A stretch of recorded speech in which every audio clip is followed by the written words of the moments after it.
Welcome back to another episode of the Bear Trap on the Boomer Bust channel, Bears podcast by a Bears fan. I'm your host, Terry. And today, doing a really quick episode, just talking about the 4-3 and 3-4 as far as the Bears defense. I talked about this in my reaction to the press conference. I know not everybody watched. So I wanted to pull that one segment out and just talk about it because I see a lot of discussion about it still. The fact of the matter is, it does not matter that much if we run a 3-4 or a 4-3, excuse me. And the reason that I'm saying that is because we're at a point in the league where people run nickel or some sub package 70% of the time, if 70+% of the time. And so you're talking about running what looks more like a 4-2-5. And that is pretty standard across the league. That was the trend for years, and now we're at a place where it's everybody. So it doesn't matter what team you watch. I guarantee you most of the time they're going to be in some type of sub package. Now, again, most of the time I think that looks kind of what I would call a 4-2-5, or not even really a 4-2-5. I take that back. A 4-2-5. And so that is what you'll see most of the time. 4 down linemen, 2 linebackers. Sometimes it's a sub backer. That's what they call like a dime backer, where they bring in a safety or somebody. And then you got the slot corner, the nickel corner, and then you got the 2 safeties. That's what you see the vast majority of the time in the NFL. And so, for me, the biggest difference between the 3-4 and the 4-3, which I have a Coach 101 video on the channel. You can check that out where I really break down the differences. The biggest difference is in the player personnel on the D-line, and the philosophy of it as well. You get some guys, let's say like a Vita Vea. What a Vita Vea can do is vastly different with what a Grady Jarrett can do or Jonathan Allen can do. And so you're talking about a guy that can 2-gap, that can hold up space, that can hold up blockers, free the linebackers to read and react, versus a 4-3 where not always, but sometimes, or I should say most of the time, you have linemen that are able to penetrate, get upfield, and get off blocks. So the difference between getting off blocks or occupying blocks is a very different philosophy. For a casual football fan, you might hear that and say what's the big difference? It is a huge difference in mentality and training and philosophy and gap control. But there's 2 major reasons that, again, that doesn't matter as much to me as it used to. Number one, the nickel, as I said, you have to have a set of guys that can get up the field, because you're going to be in nickel and you're always going to be in sub packages when it's a passing, like obvious passing down. So there is no situation where you can only have players that are run stoppers on the field. You have to have a group that can get to the quarterback. We know that teams that aren't as good at winning football. So you have to have that. And that's every single team. So every single team, practicing wise and personnel wise, has a group that they treat like a 4-3 would treat their D-line. That's built in.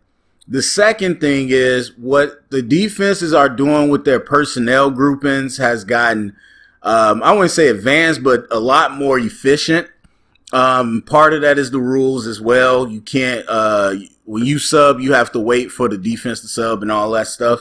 So the personnel groupings have advanced. As you advanced a lot of things on the offensive side, if you really watch football, especially if you watch your team, well, we're talking about the Bears, you watch our team and whatever. Now, we got some guys that are multiple. Obviously, Quinn, Mac, you could interchange them as far as both schemes.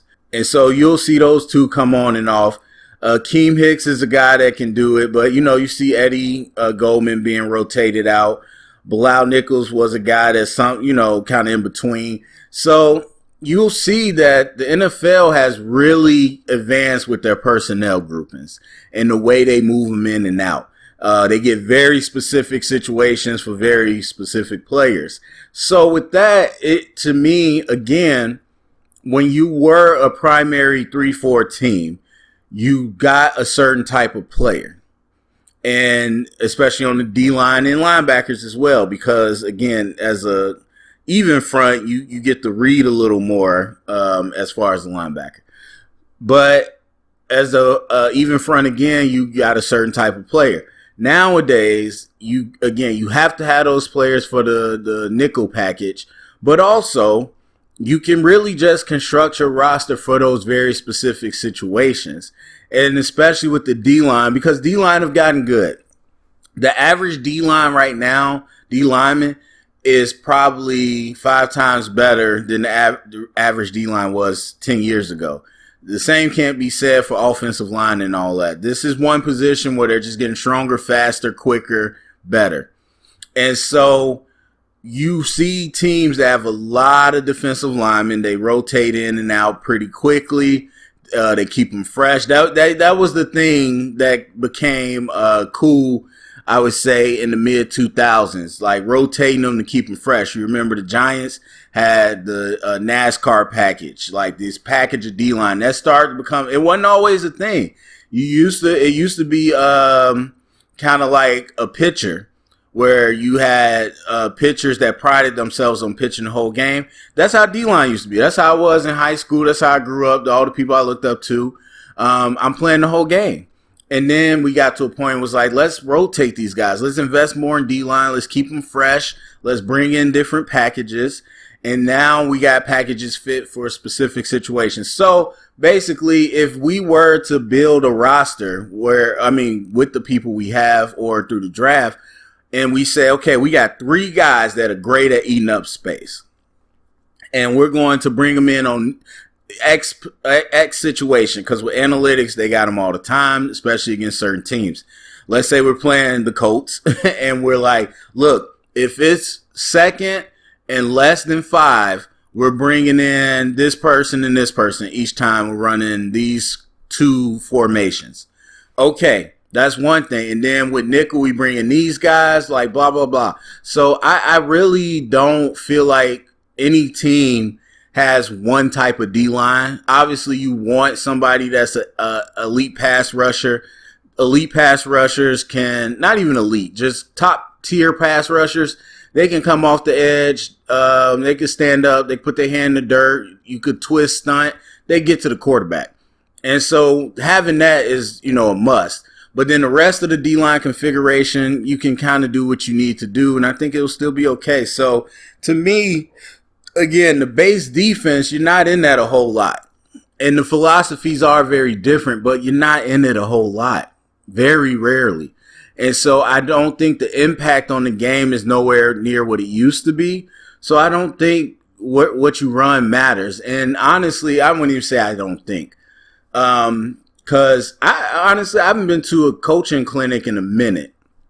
But that was the conversation, the last one I was at, with defensive guys, especially in the league, where these coaches like, look, that stuff don't matter no more. Like in high school, yeah, that really matters. But in NFL, that don't really matter. We're all running nickel. And so I don't think that this is a big deal. People keep asking about it. It really doesn't. I wouldn't say it doesn't matter at all. But if you were to subscribe a percentage to the impact of the team's success, what our base defense is, I would tell you is less than 3%. It's not that important. So that's how I feel. Go down to the comment section. Let me know what you think. Share it around. Get the conversation started. Thumbs up, subscribe. And remember, stay up and bear down.